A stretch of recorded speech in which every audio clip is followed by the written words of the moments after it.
اعوذ باللہ من الشیطان الرجیم، بسم اللہ الرحمن الرحیم۔ السلام علیکم پیارے دوستوں، امید ہے کہ آپ سب خیریت سے ہوں گے۔ شرح صدور میں ہے، بعض علماء کرام رحم اللہ السلام فرماتے ہیں، برے خاتمے کے 4 اسباب ہیں: نماز میں سستی، شراب نوشی، والدین کی نافرمانی، مسلمانوں کو تکلیف دینا۔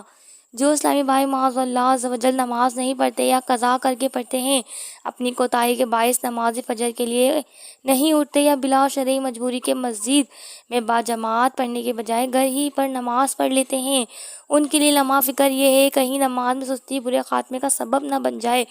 اسی طرح شراب خور، ماں باپ کا نافرمان اور مسلمانوں کو اپنی زبان یا ہاتھ وغیرہ سے تکلیف دینے والا سچی توبہ کر لے۔ صدر اللہ فاضل حضرت علامہ مولانا سید محمد نعیم الدین مراد آبادی رحمۃ اللہ علیہ عادل فرماتے ہیں، توبہ کی اصل رجوع الہ الا اللہ، یعنی اللہ عز و جل کی طرف رجوع کرنا ہے۔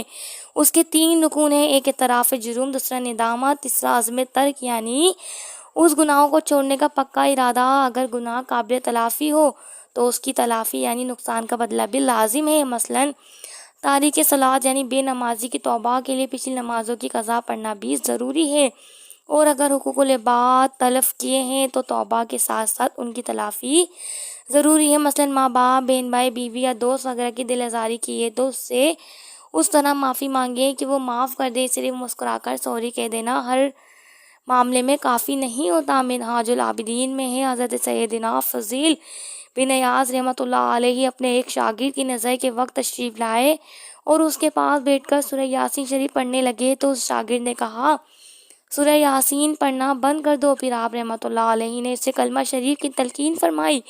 وہ بولا، میں ہرگز یہ کلمہ نہیں پڑھوں گا، میں اس سے بیزار ہوں۔ بس انہی الفاظ پر اس کی موت واقع ہو گئی۔ حضرت سیدنا فضیل رحمۃ اللہ علیہ کو اپنے شاگرد کے برے خاتمے کا سخت صدمہ ہوا۔ 40 روز تک اپنے گھر میں بیٹھے روتے رہے۔ 40 دن کے بعد آپ رحمۃ اللہ علیہ نے خواب میں دیکھا کہ فرشتے اس شاگرد کو جہنم میں گھسیٹ رہے ہیں۔ آپ رحمۃ اللہ علیہ نے اس پوچھا، کس سبب سے اللہ عز و جل نے تیری معرفت سلب فرمائی؟ میرے شاگردوں میں تیرا مقام تو بہت اونچا تھا۔ اس نے جواب دیا، 3 عیوب کے سبب: چغلی، حسد، شراب نوشی۔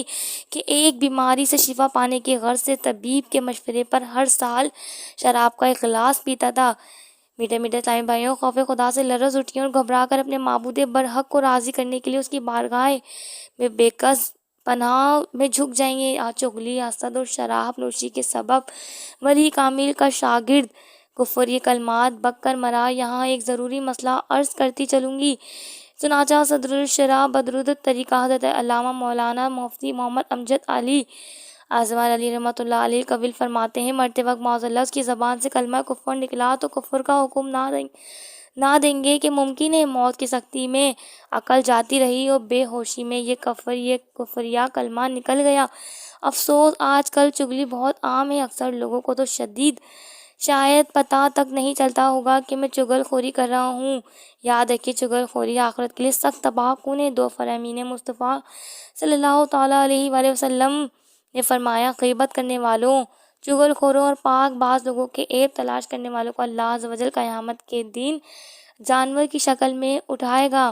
مفسر شہیر حکیم الامت حضرت مفتی احمد یار خان علیہ محمد الحنان فرماتے ہیں، خیال رہے کہ تمام انسان قبروں سے بشکل انسانی اٹھیں گے، پھر محشر میں پہنچ کر بعض کی صورتیں ہو جائیں گی، یعنی بگڑ جائیں گی، مثلاً مختلف جانوروں جیسی ہو جائیں گی۔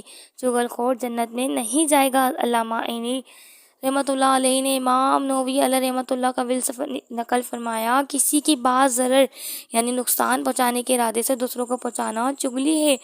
افسوس اکثر لوگوں کو گفتگو میں آج کل غیبت و چغلی کا سلسلہ بہت زیادہ پایا جاتا ہے۔ دوستوں کی بیٹھک ہو یا مذہبی اجتماع کے بعد کی جم گھٹ، شادی کی تقریب ہو یا تعزیت کی نشست، کسی سے ملاقات ہو یا فون پر بات، چند منٹ بھی اگر کسی سے گفتگو کی صورت بنے اور دینی معلومات رکھنے والا کوئی حساس فرد اگر اس گفتگو کی تشخیص کرے تو شاید اکثر مجالس میں دیگر گناہوں بھرے الفاظ کے ساتھ ساتھ وہ کچھ نہ کچھ چغلیاں بھی ثابت کر دے۔